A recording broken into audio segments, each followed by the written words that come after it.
हाँ, नमस्कार मित्रों। आज हम लेके आए हैं आपके लिए कक्षा 12 के ज्योग्राफी विषय के अध्याय नंबर 5 जनसंख्या, प्रवास एवं मानव विकास।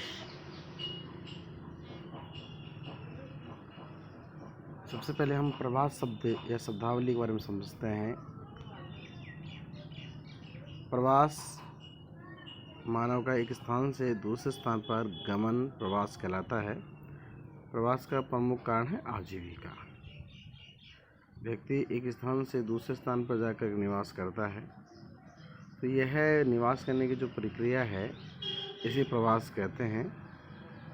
और इसका सबसे बड़ा कारण जो है वो आजीविका है। और भी बहुत सारे कारण होते हैं, भौतिक, सांस्कृतिक, राजनीतिक कारण होते हैं, लेकिन इसमें सबसे जो बड़ा कारण है वो है आजीविका। प्रवास के दो भेद होते हैं। पहला है उत्प्रवास, दूसरा है आप्रवास। उत्प्रवास एक स्थान से दूसरे स्थान को जाते हैं, यानी एक स्थान से दूसरे स्थान पर जाने की जो प्रक्रिया है उस प्रक्रिया का नाम उत्प्रवास होता है। कोई व्यक्ति एक स्थान को छोड़ता है तो उस स्थान पर प्रक्रिया कहलाती है, जिस स्थान पर जाकर निवास करते हैं वो आप्रवास होता है। यानी कि उत्प्रवास और आप्रवास दोनों प्रक्रियाएं साथ साथ चलती हैं। आप्रवास बाहरी स्थानों से एक स्थान पर आते हैं। मानव प्रवास के पक्ष। मानव प्रवास के 5 प्रमुख पक्ष हैं। पहला है देश स्थान पक्ष, दूसरा है काल पक्ष, तीसरा है कारण पक्ष, चौथा है संख्या पक्ष और 5वां है स्थिरता पक्ष।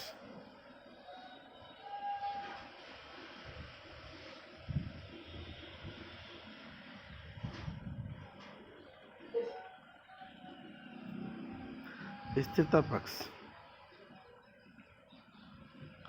तो हम पहला पढ़ेंगे देश स्थान पक्ष। जनसंख्या किसी प्रदेश से कहाँ को निवास करती है, ये मुख्य रूप से 4 प्रकार का होता है।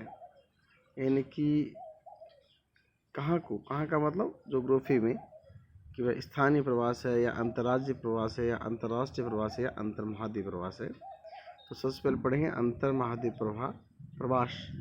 नाम से स्पष्ट है कि एक महाद्वीप से दूसरे महाद्वीप को होने वाले प्रवास को अंतर्महाद्वीपीय प्रवास कहते हैं।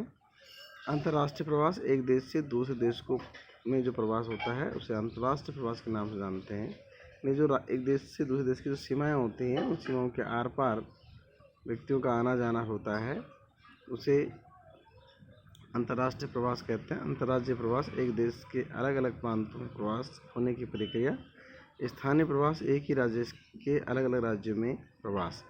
काल पक्ष किसी प्रदेश से मनुष्य का प्रवास किन किन वर्षों में होता रहा है का अध्ययन काल पक्ष के अंतर्गत किया जाता है। टाइम पीरियड के हिसाब से होने वाले प्रवास को काल पक्ष में शामिल किया जाता है। यह मुख्य रूप से 3 प्रकार का होता है: दीर्घकालीन प्रवास, मौसमी प्रवास और दैनिक प्रवास। कारण पक्ष इसमें जनसंख्या स्थानांतरण के कारणों पर विचार किया जाता है। कारण पक्ष के अंतर्गत मुख्य रूप से भौतिक, पर्यावरण, जलवायु, आर्थिक कारक, सामाजिक, सांस्कृतिक और राजनीतिक कारण प्रमुख हैं। इस प्रवास के अंतर्गत प्रवास के किन कारणों से होता है उन कारणों का अध्ययन करते हैं। संख्या पक्ष स्थानांतरण करने वाले संख्या पर विचार किया जाता है। यह मुख्य रूप से 3 प्रकार का होता है: बृहद, लघु, मध्यम, बृहद, मध्यम और अल्प। स्थिरता पक्ष इसमें स्थायी रूप से बसने वाले लोगों की संख्या का अध्ययन किया जाता है। विश्व के प्रमुख अंतर्राष्ट्रीय प्रवास। पहला है यूरोपीय प्रवास। यह अंतर्राष्ट्रीय प्रवास में सबसे बड़ा है। अगर आप प्रश्न पूछा जाता है कि विश्व में सबसे ज़्यादा प्रवास कौन से महाद्वीप से होता है, तो वहाँ उसका आंसर है यूरोप में। यूरोप में सबसे अधिक प्रवास संयुक्त राज्य अमेरिका में 5 करोड़ हुआ है। इसके बाद कनाडा, ऑस्ट्रेलिया और न्यूजीलैंड। कनाडा, ऑस्ट्रेलिया और न्यूजीलैंड। यानी कि विश्व में सबसे ज़्यादा प्रवास जो हुआ है यूरोप से यूएसए में हुआ है। यानी यूरोप से लोग छोड़ करके यूएसए चले गए। यानी कि यूरोप में उत्प्रवास हुआ और अमेरिका में आप्रवास हुआ। तो अमेरिका में सबसे ज़्यादा जनसंख्या बढ़ने का सबसे बड़ा जो कारण है वो प्रवासी है।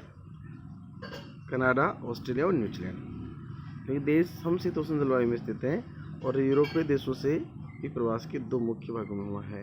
इसका जो बड़ा कारण है कि यूरोप की जो कंट्री हैं और जो यूएसए कंट्रीज हैं, या यूएसए जो कंट्री है, उनका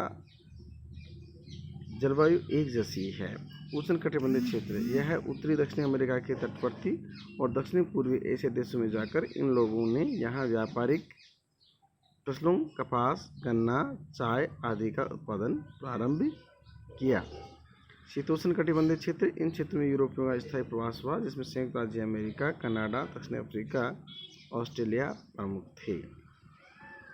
तो इस प्रकार से हमने पढ़ा यहाँ कि मानव प्रवास के प्रमुख पक्ष कितने हैं। तो यहाँ 5 पक्ष होते हैं। और भी पढ़ा हमने कि विश्व के जो प्रमुख अंतर्राष्ट्रीय प्रवास हैं, उसमें पहला पढ़ा हमने यूरोपीय प्रवास। अब हम पढ़ेंगे एशियाई प्रवास।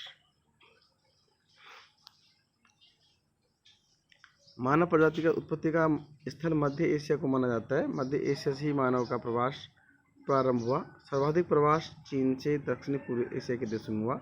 जापान से अमेरिकी देशों और भारत से म्यांमार सहित पड़ोसी देशों में प्रवास हुआ। भारत बांग्लादेश के मध्य प्रवास देशों में सर्वाधिक प्रभाव वाला क्षेत्र है। संख्या वाला नहीं, प्रभाव वाला क्षेत्र है। संख्या में तो यूरोप से यूएसए आएगा। अंतर्देशीय प्रवास यह 2 प्रकार का होता है, अंतर प्रांतीय प्रवास और स्थानीय प्रवास। एक ही देश के विभिन्न प्रांतों में प्रवास। भारत में सर्वाधिक उत्प्रवास उत्तर प्रदेश और बिहार से हुआ है, जबकि सर्वाधिक अप्रवास क्रमशः महाराष्ट्र, दिल्ली और गुजरात में हुआ है। अप्रवास महाराष्ट्र, गुजरात, दिल्ली और उत्प्रवास में उत्तर प्रदेश और बिहार। इस प्रवास में महिलाओं की तुलना में पुरुषों की संख्या में प्रवास अधिक हुआ है। स्थानीय प्रवास एक ही प्रांत के विभिन्न क्षेत्रों में प्रवास। स्थानीय प्रवास में महिलाओं की संख्या अधिक होती है, जो विवाह प्रांत दूसरे स्थान पर चली जाती है।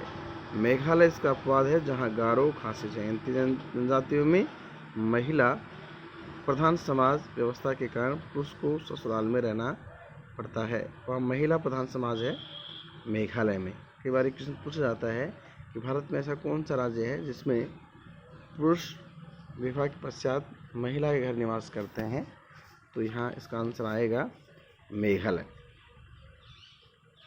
और विवाह का सबसे बड़ा कारण, विवाह भी एक प्रवास का सबसे बड़ा कारण होता है।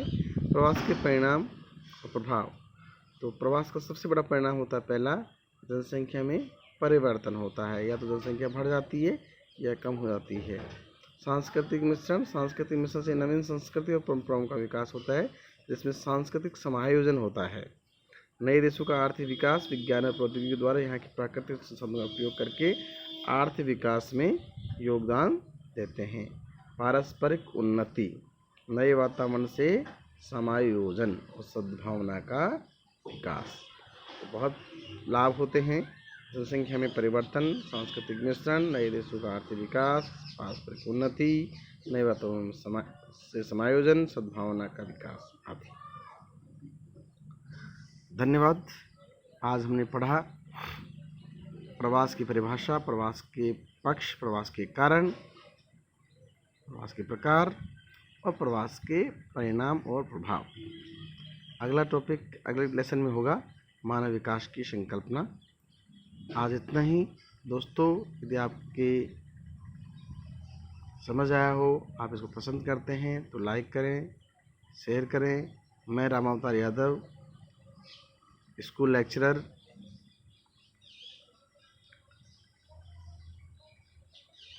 मालपुरा टोंक। धन्यवाद।